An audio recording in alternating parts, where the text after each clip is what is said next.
네, 불면증의 치료는 가장 기본적인 거는 약물 치료가 아니고요. 불면증 환자는 오랫동안 잠을 못 자게 되면 자기도 모르게 잘못된 습관, 잘못된 수면 습관이 형성되게 되고 고착화됩니다. 그런데 본인은 몰라요. 네, 여러분 안녕하십니까? 저는 강동 경희대병원 신경과에 근무하고 있는 신원철입니다. 네, 불면증을 정의하기 위해서는 밤 증상과 낮 증상이 동시에 같이 있어야 됩니다. 그럼 밤 증상이란 건 뭘까요? 먼저 잠들기 어려워야 됩니다. 잠드는 게 어렵다는 정의는 30분 이상 잠드는데 걸리는 시간이 길어질 때 잠드는 게 어려운 겁니다. 두 번째는 중간에 자주 깨는 겁니다. 한 번 이상 깨면 역시 불면증으로 정의할 수 있습니다. 세 번째는 너무 일찍 깨는 거죠. 통상적으로 사회에서 허용하는 시간보다 2시간 전에 깨는 겁니다. 그렇다면 우리나라에서는 한 4시 전에 깨는 거를 일찍 깨는 거라고 얘기할 수 있겠습니다. 이 세 개 중에 한 가지가 있어야 되고요. 동시에 주간 증상이 하나 있어야 됩니다. 주간 증상은 당연히 낮에 졸리겠죠. 그리고 감정 조절이 안 되거나 어떤 일에 집중을 할 수 없거나 기억력 감퇴를 주간 증상으로 얘기합니다. 즉 수면 장애 또는 수면 부족으로 인해서 낮에 생활에 영향을 줬을 때 불면증이라고 얘기합니다.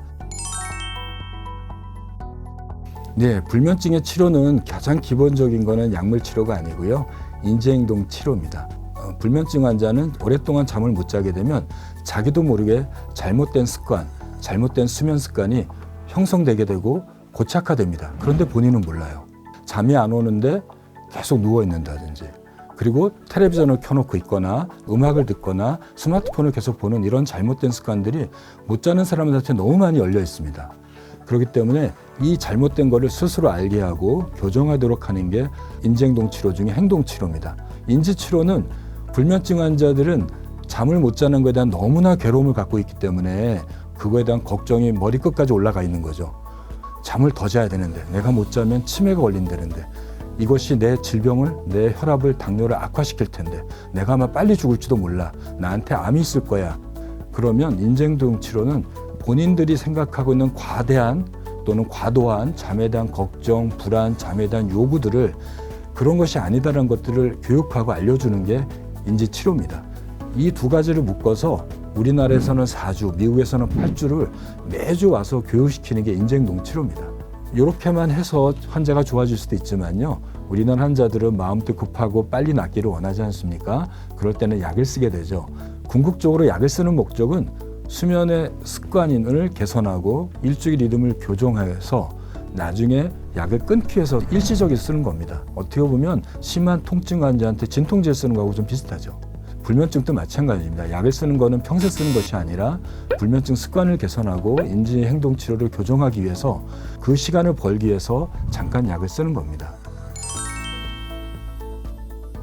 불면증을 예방하는 방법에 제가 가장 추천드리는 방법은 해바라기처럼 사는 겁니다. 해바라기는 햇빛을 있을 때 잎을 펼치죠. 그리고 해가 지면 수그러듭니다. 우리는 지구에 살고 있기 때문에 햇빛을 따라서 살아가는 게 가장 잠을 잘 잡니다. 해가 켜져 있을 때는 우리 뇌도 켜져 있게 해서 활발하게 활동하게 되고요. 해가 지게 되면 뇌를 자극하는 빛이 좀 줄어든 거죠. 그런데 우리 주변에 있는 불빛도 자기 한두 시간 전부터 차단해서 뇌를 식히게 하고 억제하도록, 그리고 몸을 이완하도록 만들면서 자야지만이 잘 수 있습니다. 즉 낮에 깨어있을 때는 열심히 일하시고 운동하시고 커피도 마시고 즐겁게 지내시고요. 해가 지고 저녁 식사를 하신 후에는 빛을 차단하고 우리 몸을 이완시키도록, 즉 해바라기처럼 사시는 게 가장 효과적일 거라고 생각이 됩니다.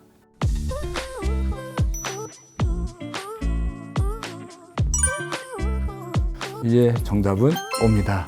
이에 대해서는 굉장히 많은 논란들과 연구 결과들이 나오고 있습니다. 50만 명 시각처 데이터를 대상으로 연구한 결과가 있는데요. 벤조디아ze핀 계열의 약물을 오랫동안 사용하는 경우에 2배 이상에서 치매가 발생했고요. 또 졸피뎀이라고 하는 비교적 안전하다고 알려진 수면제를 한 달만 복용해도 1.5배 정도 치매가 더 높은 걸로 알려져 있습니다. 따라서 벤조디아ze핀 계열의 약물을 수면제로 사용하는 경우는 단기간 그리고 저용량으로 사용하는 게 좋을 것 같고요. 또 치매가 있는 환자들한테 수면제를 사용하는 것들은 치매를 더욱 악화시키거나 망상이나 이상 행동 장애를 일으킬 수 있기 때문에 굉장히 주의가 필요하다고 생각됩니다.